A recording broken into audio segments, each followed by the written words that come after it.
കഴിഞ്ഞ വീഡിയോയിലൊക്കെ ഞാൻ പറഞ്ഞിട്ടുണ്ടായിരുന്നല്ലോ, എനിക്ക് കഴിഞ്ഞ 3 വർഷം മുന്നേ എടുത്ത കീമോ എടുത്തതിൻ്റെ ഇതിലും പിന്നെ ഇപ്പോൾ ഇനി കീമോ എടുക്കുമ്പോഴും വെയിനൊക്കെ കിട്ടാൻ കഷ്ടമാണ്. കഴിഞ്ഞ തവണ ഭയങ്കര കഷ്ടമായിരുന്നു. കാലിലൊക്കെയാണ് ഇട്ടുകൊണ്ടിരുന്നത്. ഇത്തവണ 2 പ്രാവശ്യം കാലിൽ ഇട്ടായിരുന്നു, ഒരു തവണ കയ്യിലും അഡ്ജസ്റ്റ് ചെയ്തൊക്കെ ഇട്ടു. പക്ഷേ ഇനി അങ്ങോട്ട് കഷ്ടമാണ്. സർജറി സമയത്തൊക്കെ ബുദ്ധിമുട്ടാവും. അതുകൊണ്ട് ഡോക്ടർ കീമോ പോർട്ട് ഇടാൻ വേണ്ടി പറഞ്ഞിട്ടുണ്ടായിരുന്നു. അങ്ങനെ ഞാൻ ഓഗസ്റ്റ് 6-ാം തീയതി ഹോസ്പിറ്റലിൽ അഡ്മിറ്റായി. അപ്പോൾ അഡ്മിഷന് ചെല്ലുമ്പോൾ ഞങ്ങൾക്ക് റൂമൊന്നും കിട്ടിയില്ല. നമ്മുടെ ഈ ഓങ്കോളജി ഡിപ്പാർട്ട്മെൻറ്റിൻ്റെ അടുത്ത് തന്നെ ഒരു ക്യൂബിക്കിൾ ഉണ്ടായിരുന്നു. അപ്പോൾ ഇതാണ് ആ ക്യൂബിക്കിൾ. അപ്പോൾ 2 ബെഡൊക്കെ ഉണ്ട്. ഇവിടെയാണ് ഞങ്ങളെ ആദ്യം അഡ്മിറ്റ് ചെയ്തത്. പിന്നെ വൈകുന്നേരം ആയപ്പോൾ ചേച്ചി വന്നു. ചേച്ചിയും ചേട്ടനും പിള്ളേരും ഒക്കെ വന്നു. അങ്ങനെ കുറച്ച് സമയമൊക്കെ അവരുടെ അടുത്ത് വർത്തമാനമൊക്കെ പറഞ്ഞിരുന്നു. അവർ ഇങ്ങനെ സ്കൂളിൽ നിന്നൊക്കെ വരുന്ന വഴിക്കാണ്. അങ്ങനെ കുറച്ച് സമയമൊക്കെ അവരവിടെ ഇരുന്നിട്ട് രാത്രിയായപ്പോൾ അവർ തിരിച്ചു പോയി. പിന്നെ വൈകിട്ടല്ല, ഒരു 8-9 മണിയൊക്കെ ആയപ്പോഴത്തേക്കും അനസ്തീഷ്യ എടുക്കുന്ന കാരണം എയർവേ ഒക്കെ ഒന്ന് ക്ലിയർ ആക്കാനായിട്ട് നെബുലൈസേഷൻ ഉണ്ടായിരുന്നു. അങ്ങനെ 7-ാം തീയതി, അതായത് കീമോ പോർട്ട് ഇടുന്ന അന്ന് രാവിലെ ആയപ്പോൾ സന്ധ്യയും ലിജിയും വന്നു. അപ്പം അമ്മ മാത്രമേ ഉണ്ടായിരുന്നുള്ളൂ. അപ്പം അമ്മയ്ക്ക് കൂട്ടായിട്ട് അവർ രണ്ടുപേരും വന്നു. രാവിലെ ഒരു നെബുലൈസേഷൻ ഉണ്ടായിരുന്നു. അതൊക്കെ എടുത്തിട്ടിരുന്നപ്പോഴേക്കും ഇടാനുള്ള കീമോ പോർട്ടിൻ്റെ കിറ്റ് ഇവിടെ കൊണ്ടുവന്നു. അപ്പോൾ അമ്മയൊക്കെ ഇങ്ങനെ നോക്കുകയാണ്, ഇതൊക്കെ എന്താണ്, ഇതിനകത്ത് എന്തൊക്കെ ഇരിക്കുന്നത്. അങ്ങനെ ഞാനും ഇത് ആദ്യമായിട്ടാണ് കാണുന്നത്. ഇത് ഇങ്ങനെ സെറ്റ് ഞാനും കണ്ടിട്ടില്ല. ഞാനും അതിൻ്റെ ഭംഗി ഒക്കെ നോക്കുകയാണ്, എന്തൊക്കെയാണ് ചെയ്യാൻ പോകുന്നത്, എന്തൊക്കെയാണ് ഇടാൻ പോകുന്നതെന്നൊക്കെ. അപ്പോൾ ഇതായിരുന്നു എൻ്റെ കീമോ പോർട്ടിൻ്റെ സെറ്റ്. അങ്ങനെ ഇതൊക്കെ വാങ്ങി വെച്ചിട്ടിരുന്നപ്പോൾ OT ഡ്രസ്സൊക്കെ കൊണ്ടുവന്നു. OTയിലോട്ട് ചെല്ലാൻ വേണ്ടി പറഞ്ഞു. 11 മണിയായപ്പോൾ OTയിൽ പോയി. 1 മണിയായപ്പോഴത്തേക്കും പോർട്ടെല്ലാം ഇട്ട് കഴിഞ്ഞു. 1:30-ക്ക് ICയിലോട്ട് ഷിഫ്റ്റ് ചെയ്തു. 3 മണി കഴിഞ്ഞപ്പോഴത്തേക്കും 3-3:30 കഴിഞ്ഞപ്പോൾ നമുക്ക് റൂം റെഡിയായി. എന്നെ റൂമിലോട്ട് വന്നു. അപ്പോൾ കാലിൽ ക്യാൻഡിലിട്ടേക്കുന്നതാണ് കാണിക്കുന്നത്. കയ്യിലിട്ട ക്യാൻഡിൽ ഔട്ടായി. അപ്പോൾ അതൊക്കെ മാറ്റി. അങ്ങനെ ഇനി ഒരാഴ്ച കഴിയുമ്പോൾ സ്റ്റിച്ചെല്ലാം മാറ്റണം. അപ്പോഴത്തേക്കും കീമോയ്ക്ക് ഡേറ്റ് ആവും. അന്നാണ് ഇനി സ്റ്റിച്ചെല്ലാം റിമൂവ് ചെയ്യുന്നത്. ഞാൻ കീമോയ്ക്ക് പോകാൻ വേണ്ടി വെയിറ്റ് ചെയ്തിരിക്കുകയാണ്. അതിന് മുന്നേ പിന്നെ ട്രിപ്പൊക്കെ ഉണ്ടായിരുന്നു. നമ്മുടെ മെഡിസിനൊക്കെ എടുത്തിട്ട് ഞാൻ ഫുഡൊക്കെ കഴിച്ച് വെയിറ്റ് ചെയ്തു. കീമോയ്ക്ക് വിളിച്ചപ്പോഴത്തേക്കും 2 മണി കഴിഞ്ഞു. നമ്മുടെ ഓങ്കോളജി സർജനും മെഡിക്കൽ ഡിപ്പാർട്ട്മെൻറ്റിൽ നിന്നൊക്കെ വന്ന് കണ്ടിട്ടാണ് കീമോയ്ക്ക് വിട്ടത്. അപ്പോൾ അങ്ങനെ ഞങ്ങൾ ഉച്ചയ്ക്ക് ഫുഡെല്ലാം കഴിച്ച് ഇവിടെ ഇങ്ങനെ റെഡിയായിട്ട് ഇരുന്നു.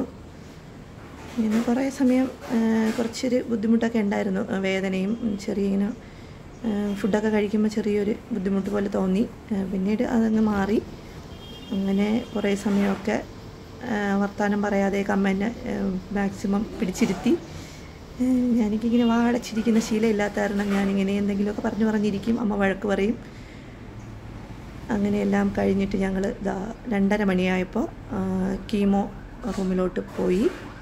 അപ്പം ഞാൻ സ്ഥിരം കിടക്കുന്ന ബെഡിൽ തന്നെ ഇന്നും കിടന്നു. അപ്പോൾ ഇന്ന് കുത്താനുള്ള ടെൻഷനൊന്നുമില്ല. നേരെ പോർട്ടിലോട്ടാണല്ലോ കീമോ ഇടുന്നത്. അങ്ങനെ ഒരു സന്തോഷം, സമാധാനം. പോർട്ടായത് കാരണം അവർക്ക് ബുദ്ധിമുട്ടൊന്നുമില്ലായിരുന്നു. ഫ്ലൂയിഡൊക്കെ പെട്ടെന്ന് തന്നെ പോകുന്നുണ്ട്. കഴിഞ്ഞ തവണയൊക്കെ പീഡിയാട്രിക് ആനുലയാണ് ഇട്ടത്. അതിൽ പോകാനും കഷ്ടമായിരുന്നു. പിന്നെ നമ്മുടെ ഈ ബ്ലഡ് ട്രാൻസ്ഫ്യൂഷൻ സെറ്റിലൊക്കെയാണ് മെഡിസിൻ തന്നത്.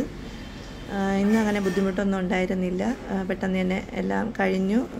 നമുക്ക് 5:30 മണിയൊക്കെ ആയപ്പോഴേ തന്നെ നമ്മുടെ ഡിസ്ചാർജ് എല്ലാം പേപ്പറെല്ലാം റെഡിയാക്കി.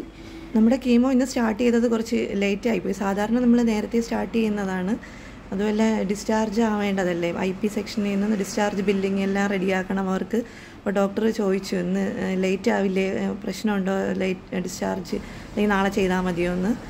അപ്പോൾ ഞങ്ങൾ പറഞ്ഞു കുഴപ്പമില്ല, ലേറ്റ് ആയാലും കുഴപ്പമില്ല എന്ന് പറഞ്ഞു. അങ്ങനെ ഇന്ന് തന്നെ പിന്നെ പെട്ടെന്ന് തന്നെ അവർ ബില്ലെല്ലാം പെട്ടെന്ന് റെഡിയാക്കി. ഞങ്ങളെല്ലാം പേപ്പറെല്ലാം പെട്ടെന്ന് തന്നെ എല്ലാം ക്ലിയർ ആക്കിയൊക്കെ തന്നു. ഒരു 7 മണിയൊക്കെ ആയപ്പോൾ ഞങ്ങൾ ഹോസ്പിറ്റലിൽ നിന്ന് ഇറങ്ങാനുള്ള എല്ലാ പേപ്പറും എല്ലാം റെഡിയാക്കി, ഡിസ്ചാർജ് സമ്മറി എല്ലാം റെഡിയാക്കി നമ്മൾ ഹോസ്പിറ്റലിൽ നിന്ന് ഇറങ്ങി. അങ്ങനെ കീമോ എടുക്കാൻ വെയിനൊന്നും കിട്ടാത്തത് കാരണം എനിക്ക് കീമോ പോർട്ട് ഇട്ടു. റൈറ്റ് സൈഡിലാണ് ഇട്ടേക്കുന്നത്. ഇന്നലെ കീമോ എടുത്ത് അതിനുശേഷം ഡിസ്ചാർജായി. ചൊവ്വാഴ്ചയായിരുന്നു അഡ്മിറ്റ് ആയത്. ബുധനാഴ്ച കീമോ പോർട്ട് ഇട്ടു. വ്യാഴാഴ്ച കീമോ കൂടെ എടുത്തിട്ടാണ് വീട്ടിലോട്ട് വന്നത്. അങ്ങനെ ഇപ്പോൾ കീമോ എടുക്കാൻ ബുദ്ധിമുട്ടില്ല. പക്ഷെ സാമ്പിൾ എടുക്കാനൊക്കെ കുറച്ച് കഷ്ടമായിരുന്നു.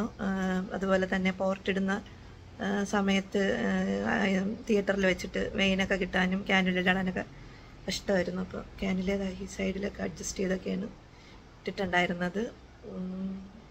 4-5 കുത്തൊക്കെ കിട്ടി. അവസാനം കയ്യിൽ ഇവിടെ എടുത്തു, ക്യാനുല ഇട്ടു. അതും 1-2 ഫ്ലൂയിഡൊക്കെ കയറിയപ്പോൾ ക്യാനുല ഔട്ടായി. പിന്നെ കാലിൻ്റെ നമ്മുടെ വിരലിൻ്റെ അടുത്തായിട്ടൊരു ചെറിയൊരു വെയിനിലാണ് പിന്നെ ഫ്ലൂയിഡൊക്കെ ഇട്ടിട്ടുണ്ടായിരുന്നത്. അങ്ങനെ വിജയകരമായി ക്യാനുല പോർട്ടൊക്കെ ഇട്ട് വീട്ടിൽ വന്നിട്ടുണ്ട്.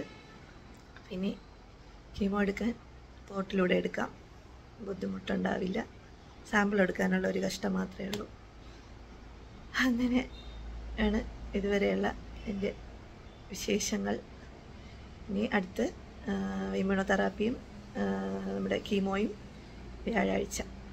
വീണ്ടും വ്യാഴാഴ്ച ഹോസ്പിറ്റലിലോട്ട് പോകണം. അങ്ങനെ സുഖമായിട്ടിരിക്കുന്നു.